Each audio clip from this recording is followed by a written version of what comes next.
Bonjour à tous. Donc, je vais vous parler de philosophie et notamment de l'interaction entre la philosophie et la théologie, puisqu'il s'agit en fait de la question du dogme. La question dogmatique, la question de la dogma, comme on verra.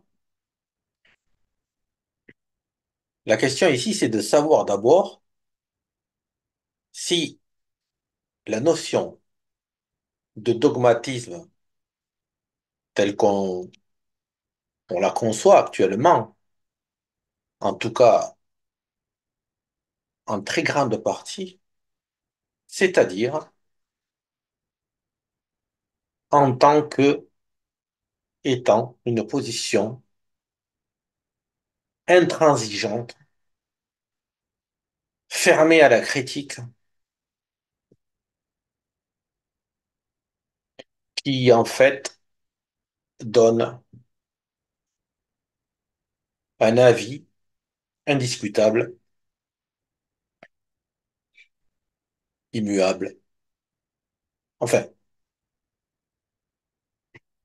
je considère ce positionnement un peu comme caricatural, mais c'est en réalité ce qui est devenu dans notre société le dogmatisme. Le dogmatisme est bel et bien, pour tous, finalement, une position fermée, fermée à toute discussion, qui propose une vérité déterminée sur laquelle il n'y a pas à revenir et il n'y a pas à discuter. Or, ce positionnement, me semble-t-il, peut être discuté. Et je dirais même qu'il faut impérativement le discuter. Cet aspect monolithique, en fait, qui est devenu le dogmatisme, dans la description que je vous ai donnée, se projette partout dans l'histoire de la philosophie et dans l'histoire aussi à laquelle il est lié, à la théologie, évidemment.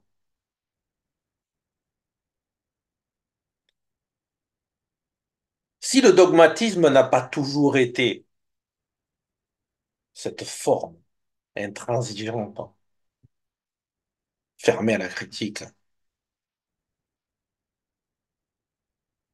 il s'agit donc de se demander tout simplement ce qu'il a été, ce qu'il pourrait être d'autre. Et nous allons d'abord regarder tout simplement les définitions du dogmatisme pour voir si, dans ces définitions, on peut voir d'ores et déjà un autre dogmatisme, les définitions qui confirmeraient ce dont nous avons parlé, c'est-à-dire l'aspect monolithique du dogmatisme qui est caractérisé, avons-nous dit, par un aspect péremptoire, indiscutable, fait de certitude, fermé à la discussion. Ici,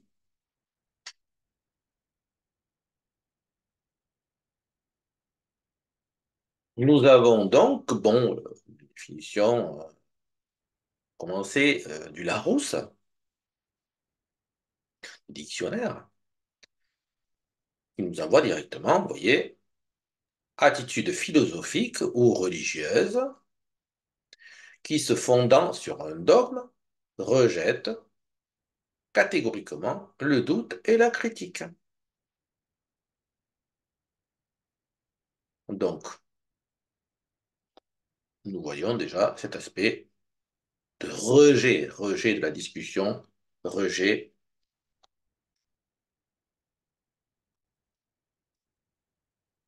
Ensuite, nous passons sur Wikipédia,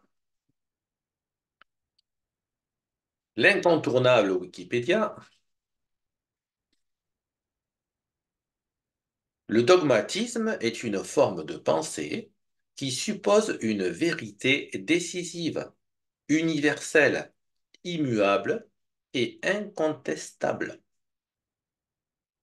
Elle s'apparente à celle du croyant vis-à-vis du dogme. L'acceptation d'une idée est déterminée par l'obéissance à une autorité divine et non par la démonstration de son fondement rationnel. Là, nous avons déjà, dans la définition même, dès le départ, nous voyons que la personne qui a écrit l'article, dès le départ, fait tout de suite un lien entre la question du dogmatisme et la religion. Ce qui, comme nous allons le voir, n'est pas du tout, ne va pas du tout de soi.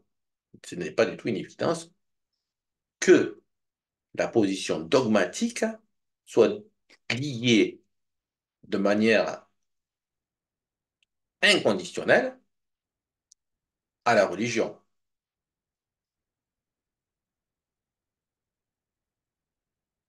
Mais en tout cas, ce qui passe avant tout, c'est l'aspect vérité décisive, universelle, immuable et incontestable.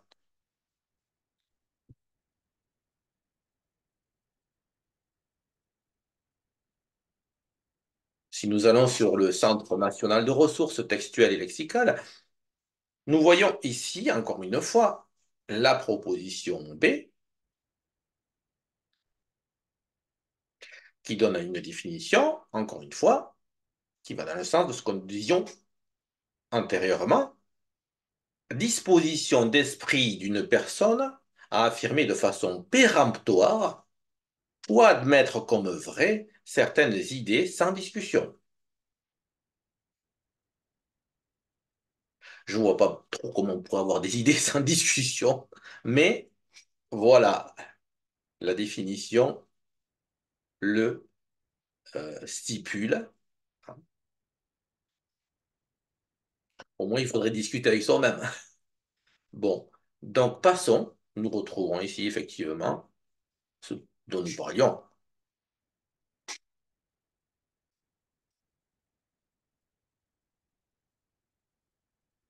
Le terme dogme,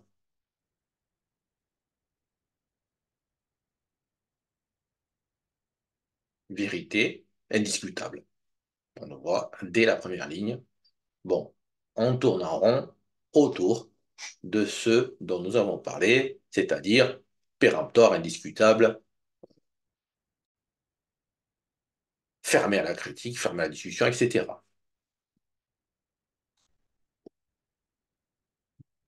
Ici, nous avons un article, encore une fois, qu'est-ce que nous voyons? Le dogmatisme est le caractère de doctrine qui présente leurs affirmations comme des vérités fondamentales, incontestables et intangibles, sans esprit critique. Voilà. Et la liaison habituelle, le plus souvent dans le domaine politique ou religieux, ces doctrines peuvent donc, dans certains cas, être imposées par la force, carrément. Là, on fait le lien même avec des gens. Le dogmatique, non seulement il n'est pas ouvert à la discussion, il ne réfléchit pas, mais en plus, il se sert de la force pour imposer ses vues, c'est-à-dire sous la contrainte.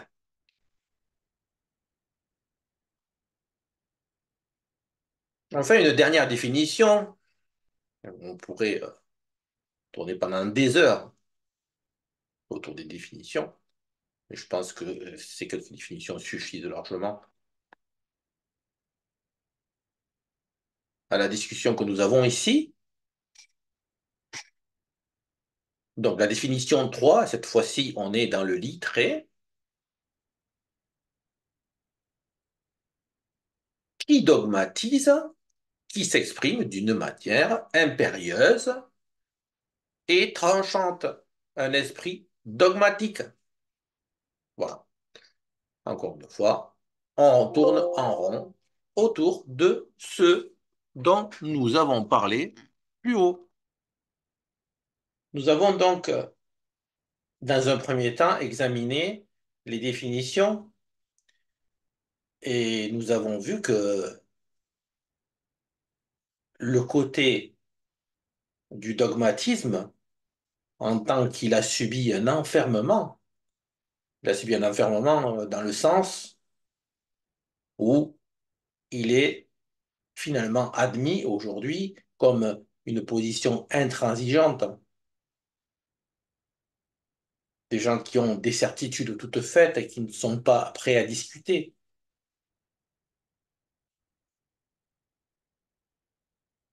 qui parlent d'un ton péremptoire. Enfin, nous avons déjà assez vu ce sens des définitions, mais la question était au départ de savoir si le dogmatisme pouvait être vu d'une autre manière, s'il y avait une ouverture possible pour le dogmatisme et qu'en réalité, le dogmatisme pourrait être tout autrement. C'est ce que nous allons essayer d'examiner et en suivant en fait les mêmes définitions parce que les définitions en fait qui sont celles que nous avons vues au départ et qui mènent en fait dans un certain contexte, dans certaines acceptions de la définition, à ce côté intransigeant du dogmatisme. Si jamais on s'attache à d'autres acceptions, dans ces mêmes définitions, on va voir qu'il y a une issue évidente pour un autre dogmatisme. Mais on voit que elle est mise en retrait. Cette définition nouvelle du dogmatisme, cette définition en fait qui a existé et qui existe encore, et elle est mise un peu au second plan souvent, que ce soit dans les articles ou que ce soit dans les dictionnaires, etc., ou dans les encyclopédies, comme nous allons voir. Donc on va continuer notre recherche et on va commencer par examiner un article sur Encyclopédie Universalis sur le dogmatisme.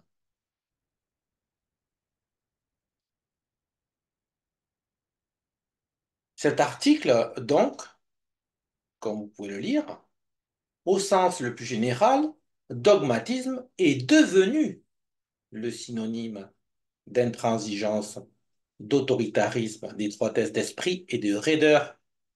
Bon, on retrouve tout ce qu'on a dit dans la première partie.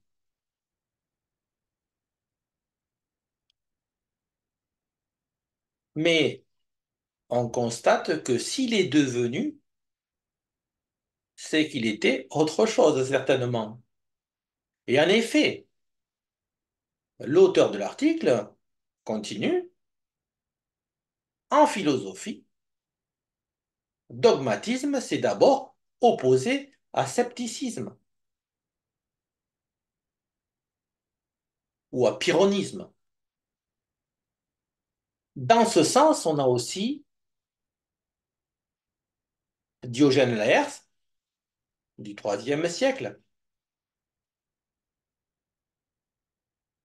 qui nous dit que le dogmatisme désigne toute doctrine selon laquelle il est possible d'aboutir à des certitudes. Alors là, il est très important de se rappeler de ce mot qui fait toute la différence, c'est possible.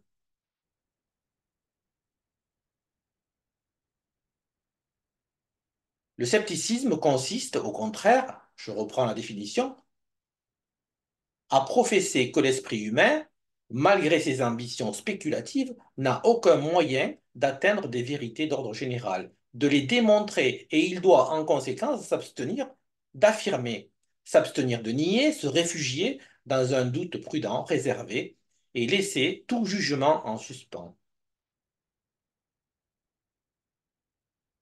Alors, ce qui frappe ici, c'est la différence qu'il y a entre la définition du dogmatisme, doctrine selon laquelle il est possible d'aboutir à des certitudes, une ligne à peine, et le scepticisme, on a quatre bonnes lignes.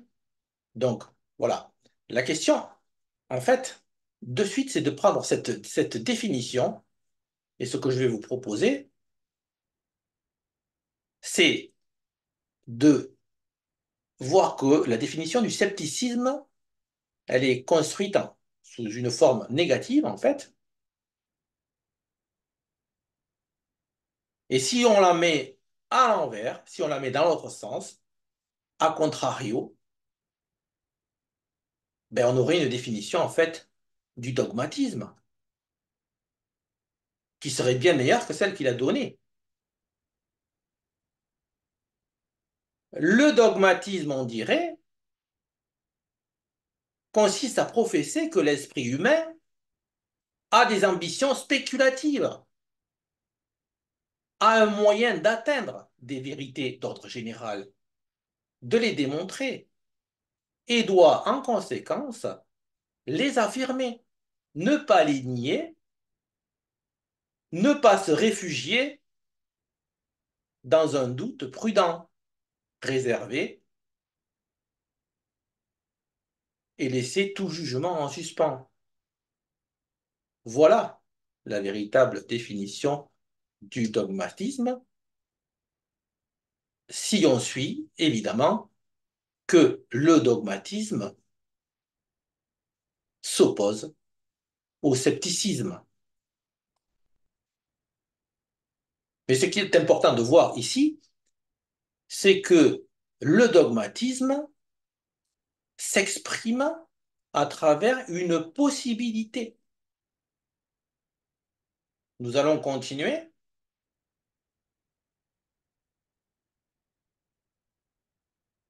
et je vous propose ici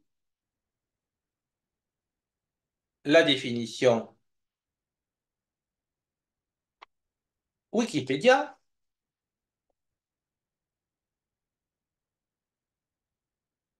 et où on va voir que, effectivement, le dogmatisme ne s'oppose pas en réalité comme la caricature qui est devenue d'autoritarisme. Et qu'en réalité, son origine est proprement philosophique.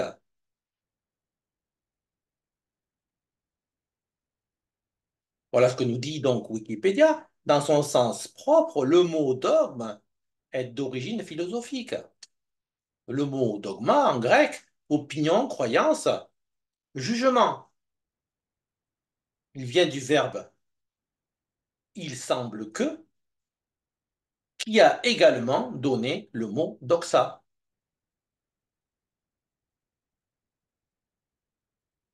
Le mot acquiert un sens religieux avec le christianisme. Encore une fois, on voit le mélange qui est fait assez systématiquement avec la religion.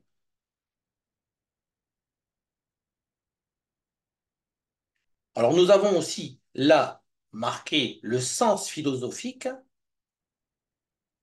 où nous voyons opinion philosophique reconnue dans une école qui peut être interprétée. Donc nous voyons ici qu'il y a une ouverture qui est donnée au dogma, au dogmatique, aux penseurs dogmatiques, aux philosophes dogmatiques, on va pouvoir commencer à dire, il y a une ouverture qui lui est faite. Ce n'est qu'une opinion en réalité. Son dogmatisme n'est qu'une opinion reconnue dans son école et qui peut être interprétée.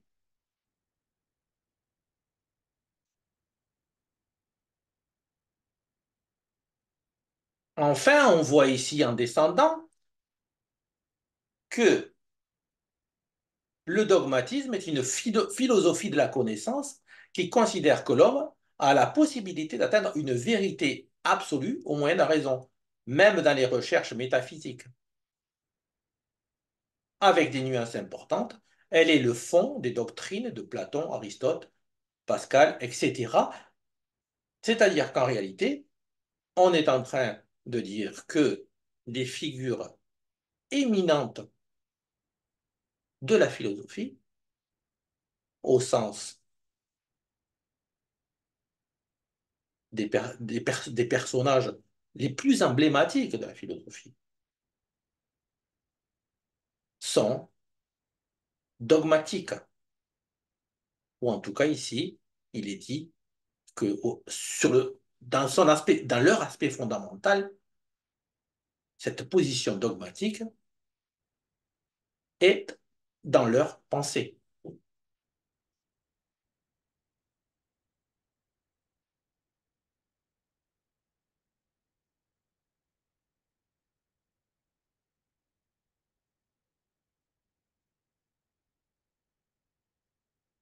Donc maintenant qu'on voit que la question du dogmatisme est ramenée en fait non plus à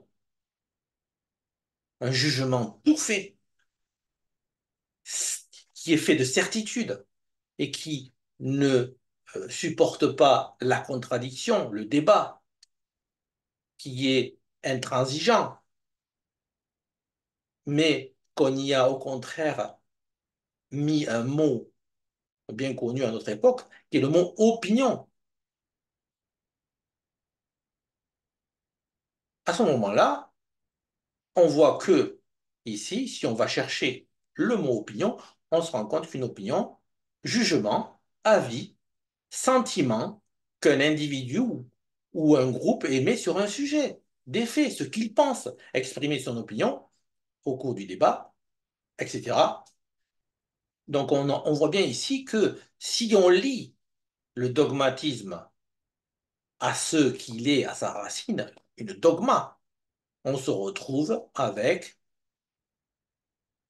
un positionnement complètement différent de celui qu'on avait au début. On a un jugement qui est constitué, en fait, fondamentalement à partir d'une opinion.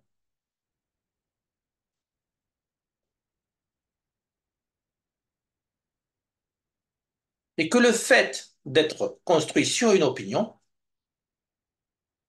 n'enlève pas du tout l'éminence de la pensée.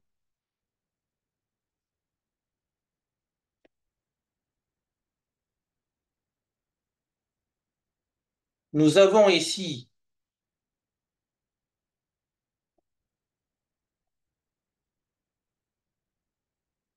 une définition aussi du Centre national de ressources textuelles et lexicales. Nous avons encore ici la définition qu'on retrouve, opinion émise sur le ton de la certitude.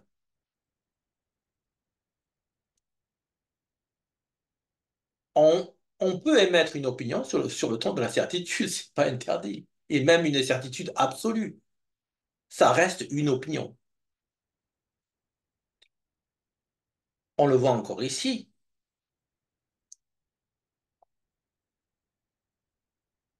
Thèse admise dans une école philosophique particulière. Évidemment, si les stoïciens, par exemple, avaient des dogmes, ben, ce n'étaient pas les mêmes que ceux des platoniciens.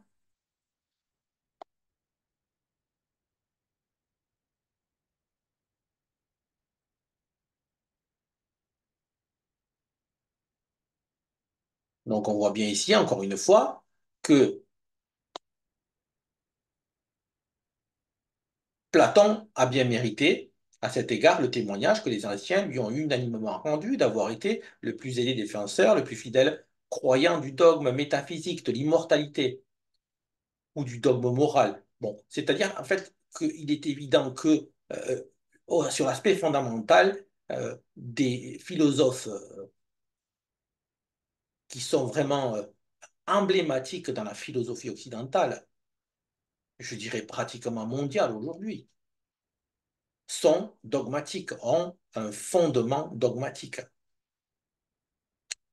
Ici aussi, nous avons un petit, concernant l'étymologie, nous avons ici quelque chose d'assez intéressant, puisqu'on voit que ici, le latin qui, qui a donné dogma, on voit ici doctrine, thèse, tandis que si on voit le terme grec ici, on a opinion, croyance.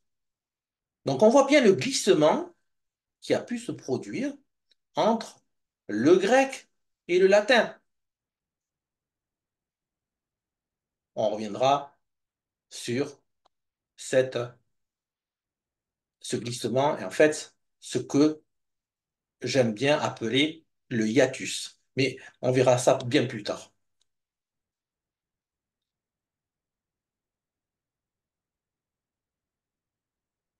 Le Littré nous propose aussi une définition dans ce sens. Et encore une fois, on voit Platon.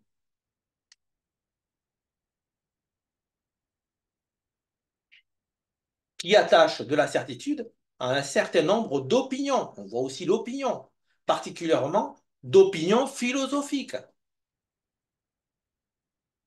Platon, carrément, est un philosophe dogmatique. Bon, là, c'est dit euh, sans embâge.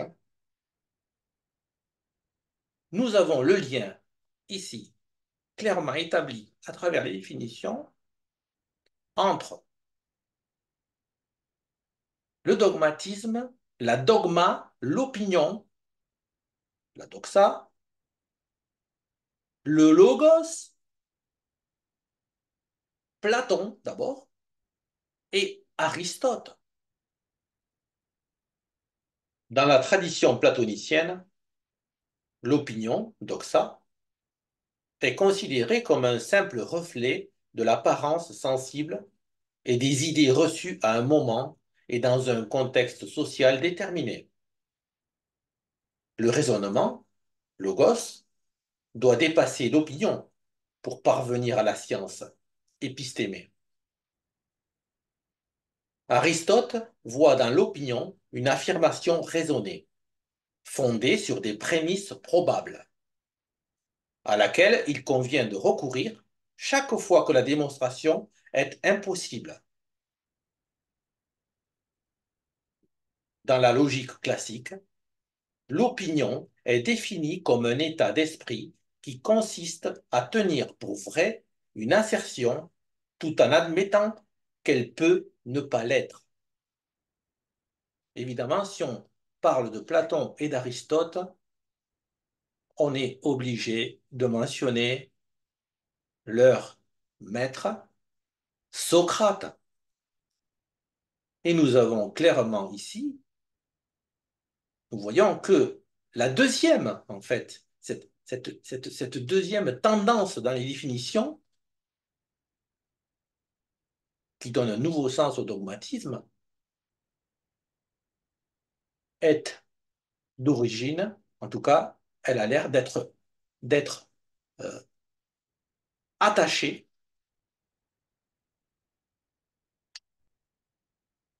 à ce triptyque de penseurs,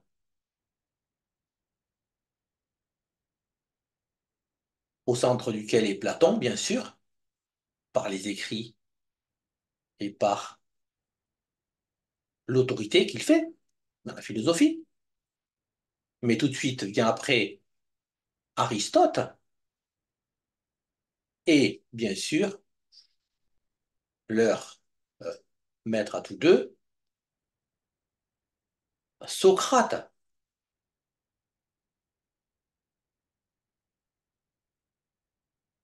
Nous voyons donc qu'il y a bien une autre manière de voir le dogmatisme. Et cette manière, c'est un dogmatisme de l'opinion. C'est un dogmatisme qui se positionne dans une vérité ou sur une vérité, mais C'est une vérité qui prend racine